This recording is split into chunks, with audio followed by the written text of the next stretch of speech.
Hello, today I wanted to share with you the power of Plickers.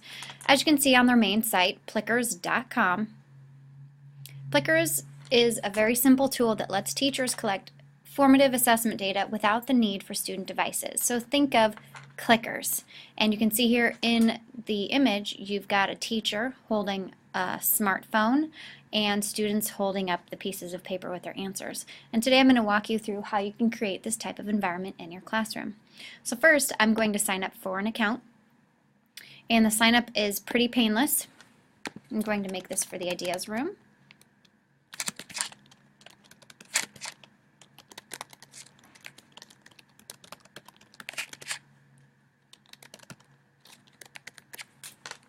And I'm going to sign up. So, as you can see, Plickers is very user-friendly in that automatically the first time you log in, it will give you a little tutorial saying, here's where your library is, and that's where you will create your questions. And then you can plan them and attach them to different classes. Next, you will see that there is a capability of accessing reports after you've completed a poll. And then, of course, you can create and manage your classes here. And live view, that's when you actually go live so you can see the real-time results of the surveys or the polling question that you answer. Cards, you saw the piece of paper in that picture that on the main page. The cards, here's where you will print out the cards for your students. And of course you have help as well. Now, automatically there's a demo class set in Plickers for you, but if you want to add a new class, and you can use a demo class, but if you want to add a new class, for example, okay, and there we go, pick a color. If you create a new class, I just wanted to show you how easy it is to create a class. One thing that I had done is I have a roster already of students, and you can just copy and paste and add a roster of students. I had an Excel spreadsheet and I'd already copied it, and then all you have to do is paste their names in here. And similar of thinking of elementary classrooms where alphabetically students have a number, this is going to go in alphabetically since I copied it and pasted it alphabetically from my Excel roster. If you save it, it will automatically generate cards for your students in alphabetical order. Now another option would be to manually enter names. So there we go, and press enter, add a student, and it will automatically assign that student a number. Now notice here, if I want to edit that student, maybe I don't want, maybe I spelled John's name wrong, okay, I can save it there. I was actually looking to see if you could change the student numbers. Look at that. I switched John from 26 to 23 just by toggling and changing around the numbers, which is great because A, you may have students enter your class halfway through the year, and B, your numbers may be a little switched around, or you might intentionally switch it around at semester because eventually students figure out their numbers. Okay, so there's how you create your classes.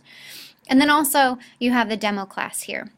Now, for libraries, the library is where you will start typing your questions, multiple choice or true false, and then of course you have to identify which one is correct. Okay? And I'm just doing something simple. And there's the correct. Save. Notice here now you have the option of adding that question to a particular class. Okay, so now that I've created my questions in the library, I am going to switch over to my iPad, and remember this can also be a smartphone, and I'm going to select the Plickers app. And I'm going to sign in using the same account that I used to create my questions, because that way I can access the same questions and the same class. Now you can see that I have my two classes that I already created online. And so I'm going to select the class that I'm going to send my questions to. What color is the shirt is a question that I wanted to let my students see. And so this is what I see on my iPad. Now if we switch over to the computer, now I will have my computer projected on a screen, and we'll show that scenario here in a little bit. I'll go to live view, and now since on my iPad I've selected the question. Now notice what shows up on the live view on my computer that I have hooked up to my projector is the question. I also see all of my students that I'm going to send my question to.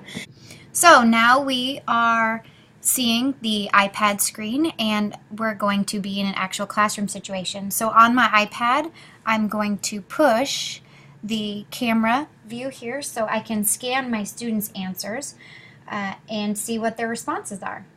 You will see my lovely students here. They each have their own printout of their Plickers response.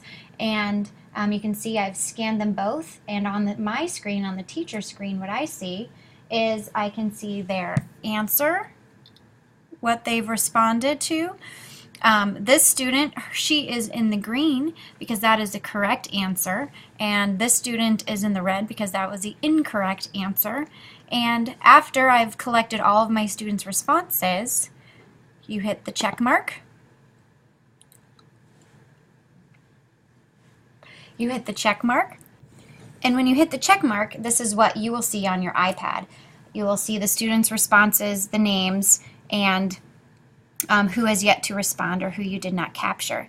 Now notice that you do have the option of clearing the data if you would like to clear the data, but I also want to show you what else you can see on the computer screen or on the screen you're projecting to your students if you don't clear that data. So 2 students have responded. I can see that the rest of my class has not. That would be something that I would deal with during class. But also, you can click Show Answers, or you can show what they responded, so if it is a poll, but you don't have to. The other option that is kind of hidden here, but is very valuable, is the graph. You can see how many students had answered what, and you can have a discussion based on their responses. Again, if it's a poll, there is no real correct answer, but if there is a correct answer, you can also have a discussion as to why this was a better choice or not. Why I did not clear my responses is I wanted to show you the report aspect. Almost simultaneously as you collect those answers, they are saved and collected in your account under reports. Notice you can see the date that you collected the data, and you can see what class it's hooked up to, and you can take a look at you can go back and see actually who answered correctly or incorrectly once you click on that report. So that's valuable data depending on what type of question you have, if that's going to lead your instruction or your lesson for the next day, is to go back and look at those reports. So essentially what I've showed you today is Plickers in a nutshell, and ideally after watching the screencast you should be able to create your own Plicker environment. I will show you here under cards, how do you get those student cards. You have some options. All I printed was the standard Plickers cards, and it automatically prints a set of, I think, up to 60. Notice I cut them in half just to save some paper. They do recommend to not laminate these cards, but maybe use page protectors that are matte and not the shiny cover, so not to have reflection issues. So, and these cards can be reused over and over again. All right, enjoy Plickers. Let us know if you need any help.